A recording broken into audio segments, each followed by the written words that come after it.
So in this next module, I'm going to wrap up a few points about writing scientific manuscripts before we jump into talking about the publication process. So first of all, I want to talk a little bit about authorship. Of course, this is a very important topic and also sometimes a little tricky. So my main advice on authorship is to kind of think about the authorship before you write the paper, especially if you're the person writing up the paper. Think about who's going to get authorship, think about what the order will be, kind of run that by people and establish that early on in the process so everybody's on the same page so you don't run into any issues after the paper is written.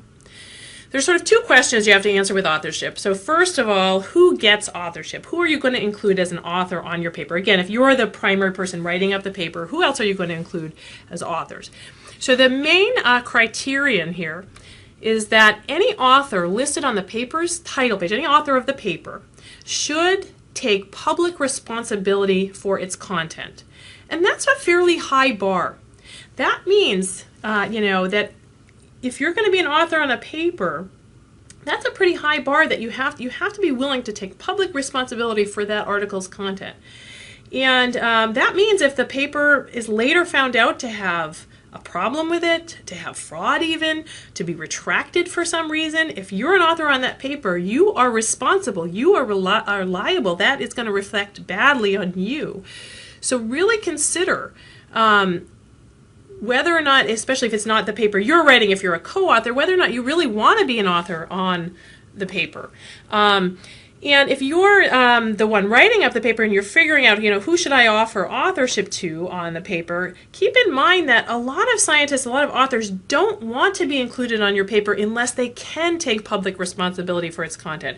So for example, sometimes I'll give a little help to somebody on statistics or editing or something, and then they'll come back and say, oh, do you want to be an author on the paper? And I do not want to be an author on that paper because I can't take responsibility for its content. I haven't been intricately involved with its content. So just keep in mind that sometimes I think especially junior people feel this obligation to include every senior person that they've even talked to about the article. In fact, people don't want to be on your paper unless they really can take public responsibility for its content. So they're not going to be offended if you don't offer them authorship. If you really feel there's somebody you need to acknowledge for some little help they gave you on the paper that doesn't really merit authorship, consider acknowledging them in the acknowledgement section. I'll talk about that in a minute. So just, again, it's kind of a high bar, and sometimes authors just get thrown on there for bad reasons, and really we want to keep it to the people who really can take public responsibility for its content. And then, of course, there's the issue of what order will the authors appear in. And in general, of course, that the order implies the author's relative contributions. So the first author is usually the person who actually wrote up the draft of the paper, might have been the person who collected all the data, often a graduate student or a junior person. There's one exception to this position thing, is that the last position, the very last author, is often a senior author. So that's a position of stature if you're in the last position. So just realize that the senior person often would go there. So again, the senior author, the head of the lab or research team, often will be the last listed author. So that's good to know. Occasionally, you might have two graduate students who both did equal work on a paper and you really want to give them both equal credit. You can consider doing dual first authors. That's done sometimes to help in those situations. Sometimes you have a clear first author and a clear last author. The person who wrote up the paper is the first author, the senior person is the last author, the advisor, or whatever. But then you've got a number of people who made substantial contributions and are going to be co-authors, but they kind of contributed equally. There's no differentiation between those. So for fairness, how do you order those people that kind of come in between? You could consider alphabetical order or even reverse alphabetical order. I was involved in a series of studies which we had a number of people who were very central to running the study, a number of principal investigators at different sites in the study. So they were on a series of papers that came out with those studies. So on the first paper we put them in alphabetical order, the second paper we put them in reverse alphabetical order for fairness. And sometimes you get these large working groups now with lots and lots of people, international collaboration. So those large working groups can be cited as a group because they may have hundreds of authors. Just be aware that if you're an author on a paper, usually you have to fill out a conflict of interest form. It's usually a specific form. They're a little bit different for each journal, but all the authors have to fill that out. If you're the person submitting the paper, keep in mind that you're going to have to get all the authors to fill those forms out, so leave some time for that. It's very important that they identify any relevant conflicts of interest.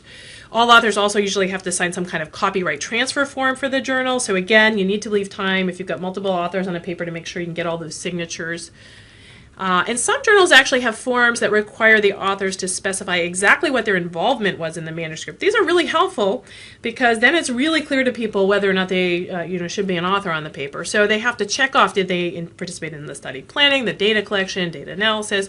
So it's really good for the journals to feel comfortable, and sometimes the journals actually even publish this in the manuscript so that you know exactly who did what in the paper. As I mentioned, there's journal papers have an acknowledgement section. That's where you're going to cite any funding sources. So if you're a graduate student who was on a certain fellowship, make sure you cite your funding source there. If it was an NIH-sponsored study or whoever sponsored the study, if it was a grant-funded study, you're going to mention the grant there. So you put the funding sources in the acknowledgements. This is also the really good place to acknowledge people who you don't feel merit authorship and who probably don't want to be authors on the paper because, again, they can't take that public responsibility for it. But maybe they gave you some materials, they offered some statistical consulting, some advice. It's a way to acknowledge those people without having to take on the role of author. And then finally, I just want to briefly mention references. I already talked a lot about references in an earlier module and about avoiding references to nowhere and making sure that you get your references right. My biggest recommendation on references is to use a computerized bibliographic program. These are just so efficient. They will increase your efficiency greatly. They will prevent you from making errors in the references. So it's really worth investing in that kind of program, like something like EndNote. If you have a computerized bibliographic program, you don't have to worry about things like this. Journals differ in how you order those references in the reference section. Some journals want alphabetical order. Some journals want how the order in which those references appear in the text.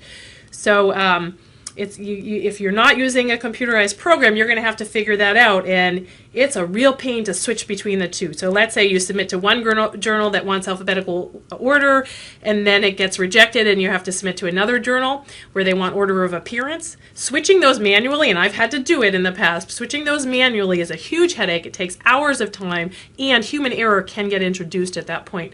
So again, you're best off using that program that will do that automatically for you. Be aware that some journals limit the number of references. Figure this out ahead of time before you start writing the manuscript. I've had the situation where we had something like 45 references, and then somebody realized that the journal we were submitting to only allowed 30. It is incredibly hard to go back and take references out because your whole text kind of depends on those references. So you have to make major changes to your text. So find out ahead of time if there's a limit on the number of references.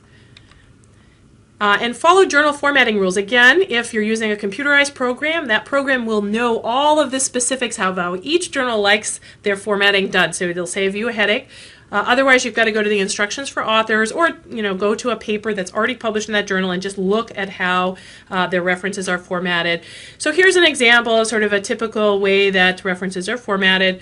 You've got the author's name, it's usually the last name, and then their first and middle initial if they have one, with no punctuation. At the end of that list, there's a period. Some journals will have you list all the authors, some will have you list 3 with an et al. So again, you got to know which it is for a particular journal. Then there's the title comes next. Then the journal name in italics, it's usually abbreviated, and again, you got to follow the standards for abbreviation. The computerized program, bibliographic program will know that. Then you usually have the year of date, not the month, but just the year, a semicolon, and then the volume, a colon, and then the page numbers. And again, different journals will have slight differences in that and how you format those, so make sure you figure that out, or use a program that already knows how to format for all the journals.